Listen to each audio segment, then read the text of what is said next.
दूसरी तरफ विपक्ष में जिस तरीके से वर्चस्व की लड़ाई देखने को मिल रही है, जिस तरीके से महत्वाकांक्षाओं के लिए दो घटक दल आपस में एक दूसरे के सामने ही दिख रहे हैं, ना वो लोग चेहरा तय कर पा रहे हैं, ना वो लोग गठबंधन का स्वरूप तय कर पा रहे हैं।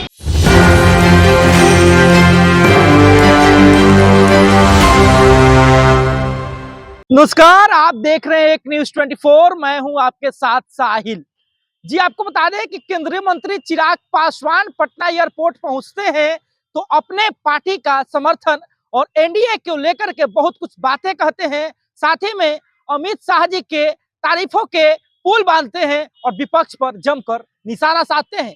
क्या कुछ कहते दिख रहे थे केंद्रीय मंत्री चिराग पासवान, पहले आप उनको वीडियो में सुनिए। के साथ अलग अलग समय पर गठबंधन के तमाम साथी एक साथ बैठकर चुनावी रणनीति चर्चाएं कर एक दूसरे के विषयों को समझकर जिस मजबूती के साथ ये गठबंधन आगे बढ़ रहा है, ये अपने में दर्शाता है कि न सिर्फ हैंड एंड ग्लव्स की तरह हम लोग काम कर रहे हैं, बल्कि अपने में ये विनिंग कॉम्बिनेशन है जो इस बार बिहार में एक ऐतिहासिक जीत दर्ज करेगा। कुछ समय पहले दिल्ली में भी एनडीए के तमाम नेताओं की मुलाकात बातचीत हुई। आज स्वयं गृह मंत्री बिहार में मौजूद हैं।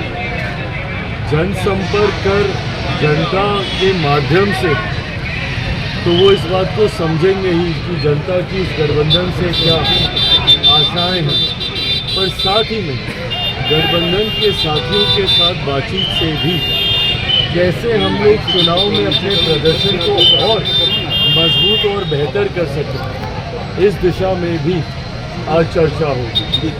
हकीकत है कि जहां एक तरफ हमारा गठबंधन मजबूती से आगे बढ़ रहा है, सबका साथ के साथ हम लोग आगे बढ़ रहे हैं, तो वहीं दूसरी तरफ विपक्ष में जिस तरीके से वर्चस्व की लड़ाई देखने को मिल रही है, जिस तरीके से महत्वाकांक्षाओं के लिए दो घटक दल आपस में एक दूसरे के सामने ही दिख रहे हैं, ना वो लोग चेहरा तय कर पा रहे हैं, ना वो लोग गठबंधन का स्वरूप तय कर पा रहे हैं। राजद कांग्रेस में जिस तरीके से दरारें देखने को मिल रही हैं, ये दर्शाता है कि एक तरफ बिखरा हुआ विपक्ष और दूसरी तरफ मजबूत एनडीए एक ऐतिहासिक जीत की ओर हम लोग अग्रसर हो रहे हैं, इसमें कहीं कोई संदेह नहीं। दलितों को लुभाने के लिए 14 अप्रैल से जो आपके चाचा हैं पशुपति कुमार पारस, वो दलित सेना का रैली का आयोजन कर रहे हैं, कैसे देख रहे हैं?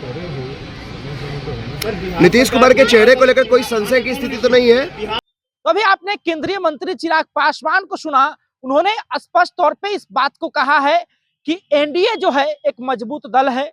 अमित शाह बिहार आए हैं तो कार्यकर्ताओं का और समर्थकों का हौसला अफजाई होगा। साथ ही में जो है बैठक होगी। बिहार के जो विधानसभा का चुनाव होने वाला है, उसमें एनडीए महागठबंधन जो है एक ऐतिहासिक जीत दर्ज करेगी। साथ ही में उन्होंने विपक्ष पर बड़ा हमला करते हुए कहा है कि विपक्ष का जो महागठबंधन है उसके पास मुख्यमंत्री का चेहरा कौन होगा अब यही तय नहीं है। कांग्रेस और राजद एक दूसरे के आमने सामने खड़ी है और वर्चस्व की लड़ाई हो रही है। ऐसा लग रहा है कि उन दो महागठबंधन में दोनों पार्टियों के बीच दरारें साफ साफ दिख रही है। वहीं कहीं ना कहीं केंद्रीय मंत्री चिराग पासवान अपने ही चाचा पशुपति पारस के जो वो करने वाले हैं दलित सेना का, यहाँ दलित सेना का वो जो बैठक करने वाले हैं, सम्मेलन करने वाले हैं, उसको लेकर के वो चुप्पी साधते हैं और कुछ भी कहते हुए नहीं दिखते हैं। साथ ही में आपको बता दें कि जो 100 प्रभावशाली लोगों में से का जो नाम आया है कि भारत के 100 प्रभावशाली लोग कौन है, उस 59वें नंबर पे जो है केंद्रीय मंत्री चिराग पासवान का भी नाम है। आपको बता दें कि पिछली बार सी वोटर का जो रिपोर्ट आया था, जो सर्वे आया था, उसमें केंद्रीय मंत्री चिराग पासवान बहुत ही पीछे चले गए थे।